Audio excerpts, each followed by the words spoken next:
జగన్మోహన్ రెడ్డి గారి లాగా సొంత పార్టీ నేతలు తప్పుడు పనులు చేసి అరెస్ట్ అయితే వాళ్ళని ఓదార్చడానికి మనుషుల మీద నుంచి బండ్లు నడిపించుకుంటూ వెళ్లి బల ప్రదర్శనలు చేస్తున్నవాడు కాదు రాహుల్ గాంధీ గారు. పచ్చకామర్లు కమ్మినోనికి లోకమంతా పచ్చగానే కనిపిస్తుందట.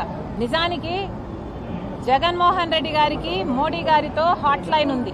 అధికారం లేకొచ్చినప్పటి నుంచి జగన్మోహన్ రెడ్డి గారు మోడీతో ఒక హాట్ లైన్ మెయింటైన్ చేస్తూనే వచ్చారు.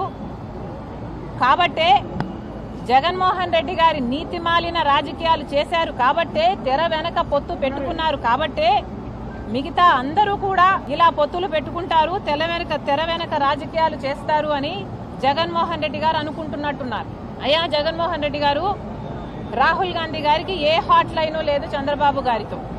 ఈ అష్యూరెన్స్ మేము చాలా ఖచ్చితంగా ఇవ్వగలం. కానీ జగన్మోహన్ రెడ్డి గారు, మీకు మోడీ గారితో అమిత్ షా గారితో హాట్ లైన్ లేదన్న అష్యూరెన్స్ మీరు బైబిల్ మీద ప్రమాణం చేసి మీరు అష్యూరెన్స్ ఇవ్వగలరా?